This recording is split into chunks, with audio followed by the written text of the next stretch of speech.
राकेश टिकैत साहब का एक बयान आया जिसमें वो ओवैसी साहब को बीजेपी की बी टीम बोल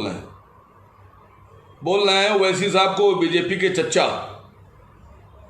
राकेश टिकैत साहब, आप कितने बड़े सेकुलर हैं ये मुझसे और मेरे लोगों से बेहतर कोई नहीं जानता। 2017 का जो चुनाव था विधानसभा का और 2019 का, इसमें आप भारतीय जनता पार्टी के लिए काम कर रहे थे और बीजेपी को जिता रहे थे और पिछली सरकार को हरा रहे थे, बीजेपी को जिता रहे थे।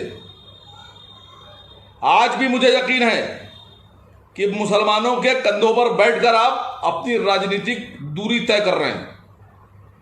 मैं आपसे पूछ रहा हूं कि आज आप मंच पर चढ़कर जाटों की तरफ से अल्लाह अकबर का नारा बुलंद कर रहे हैं, और जब मुजफ्फरनगर का दंगा हुआ था जिसमें मुसलमानों का नरसंहार हुआ था, उस वक्त आप कहां छुपे बैठे थे?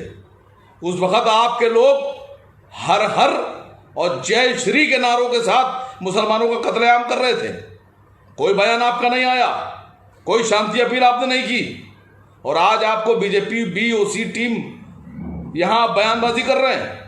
मैं यकीन से कह रहा हूं कि 2022 के चुनाव में तय हो जाएगा कि राकेश टिकैत साहब बीजेपी की पिच पर बीजेपी के गेंद और बल्ले के साथ खेल रहे हैं।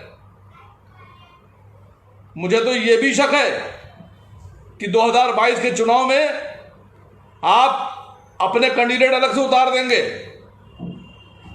और लोगों से कहेंगे कि हम बीजेपी का मुकाबला कर रहे हैं और वोटों का ध्रुवीकरण करके बीजेपी को जिताने का काम करेंगे।